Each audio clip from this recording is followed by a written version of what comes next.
जय श्री श्याम दोस्तों। आज मैं आप लोगों को एक भक्ति की एक ऐसी कहानी सुनाऊंगी जो अक्सर खाटू श्याम के भक्तों के बीच में सुनाई जाती है। जहां बाबा श्याम का नाम होता है वहां असंभव कार्य भी संभव हो जाता है। जब विश्वास गहरा हो और नाम श्याम बाबा का हो तो जीवन से हर कठिनाई अपने आप दूर हो जाती है। श्याम बाबा कहते हैं, जो भी भक्त मुझे सच्चे मन से पुकारता है मैं उसकी झोली हमेशा ही खुशियों से भर देता हूँ। आज मैं आप लोगों को श्याम बाबा के एक भक्त की एक ऐसी आस्था की सच्ची कहानी सुनाऊंगी जो अपने रोग से बहुत परेशान था, लेकिन बाबा के चमत्कारिक जल से उसके शरीर के सारे रोग दूर हो गए और वह उसका जीवन खुशियों से भर गया। तो इससे पहले अगर आप मेरे इस वीडियो पर नए हैं तो वीडियो को सब्सक्राइब करें और बेल आइकन जरूर दबाएं और कमेंट में जय श्री खाटू श्याम लिखना ना भूलें। तो बोलो श्याम बाबा की जय। कहानी इस प्रकार है। ये कहानी राजस्थान के सीकर जिले के एक छोटे से गांव में गोपाल जी नाम के व्यक्ति की है। बचपन से ही वे खाटू श्याम जी के परम भक्त थे, लेकिन उन्हें कई महीनों से गंभीर पथरी की समस्या थी। डॉक्टरों ने ऑपरेशन की सलाह दी, लेकिन गोपाल जी की आर्थिक स्थिति अच्छी नहीं थी। एक दिन वे मन ही मन बोले, श्याम बाबा अब आपका ही सहारा है, आप ही कुछ चमत्कार कीजिए। श्रद्धा और आस्था से भरे गोपाल जी खाटू मंदिर पहुँचे और बाबा के चरणों में गिर पड़े।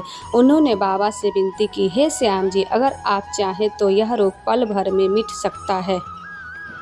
पुजारी जी ने उन्हें बाबा के चरणों में रखा, चमत्कारिक जल दिया और कहा, इसे श्रद्धा से पीजिए, बाबा की कृपा से सब ठीक हो जाएगा। गोपाल जी ने लगातार 7 दिन तक वह जल पिया और रोज बाबा का नाम जपा, जय श्री श्याम, जय श्री श्याम, जय श्री श्याम। 8वें दिन उन्हें अचानक हल्का सा दर्द महसूस हुआ और आश्चर्य की बात यह हुई कि पथरी अपने आप निकल गई। डॉक्टर भी यह देखकर हैरान रह गए कि बिना ऑपरेशन से यह कैसे संभव हो गया। गोपाल जी खुशी से झूम उठे और बोले, यह सब मेरे श्याम बाबा का ही चमत्कार है। बाबा का अमृत जल है जो केवल शरीर ही मन को भी ठीक कर देता है। जहाँ अटूट विश्वास, श्रद्धा और भक्ति हो वहाँ असंभव कार्य भी संभव हो जाता है।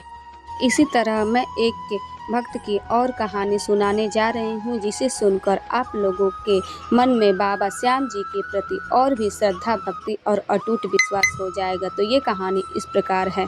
बहुत समय पहले एक छोटे से गांव में रामदयाल नाम का एक गरीब व्यक्ति रहता था, लेकिन वह बाबा श्याम का बहुत बड़ा भक्त था।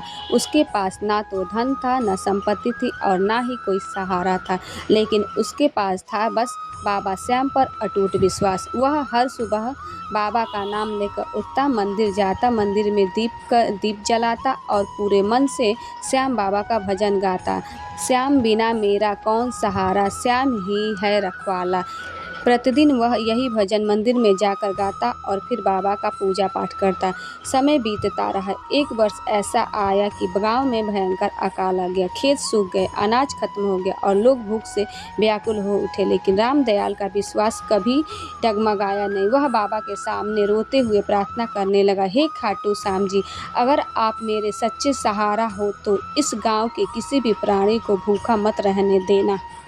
और फिर बाबा का चमत्कार हुआ। अगली सुबह गांव के बाहर अनाज से लदी हुई बैलगाड़ियां आकर खड़ी हो गई और गाड़ी वाहन ने कहा, रात को एक दिव्य पुरुष ने मेरे स्वप्न में आकर आदेश दिया, इस गांव में अनाज पहुंचा दो, यहाँ मेरा भक्त मेरी प्रतीक्षा कर रहा है। गांव वाले समझ गए कि यह श्याम बाबा की ही कृपा है, जिसने उनकी पुकार सुनी और भूख से तड़पते लोगों को तृप्त कर दिया। उस दिन से गाँव के हर द्वार पर बाबा खाटू श्याम जी का नाम गूंजने लगा, जय श्री श्याम, संकट हरने वाले श्याम बाबा की जय हो। यही नाम प्रतिदिन गूंजने लगा। हाँ तो भक्तों, आप लोगों को कैसे लगी बाबा श्याम की आस्था की सच्ची कहानी? कमेंट में हमें ज़रूर बताएं और जय श्री खाटू श्याम लिखना ना भूलें। अगर आप बाबा श्याम के सच्चे भक्त हैं तो मेरे इस वीडियो को ज़्यादा से ज़्यादा शेयर करें और सब्सक्राइब करें, ताकि मैं आप लोगों के लिए इसी तरह बाबा श्याम की नई नई कहानियाँ लेकर आऊँ। तो जोर से बोलिए, बाबा खाटू श्याम की जय हो।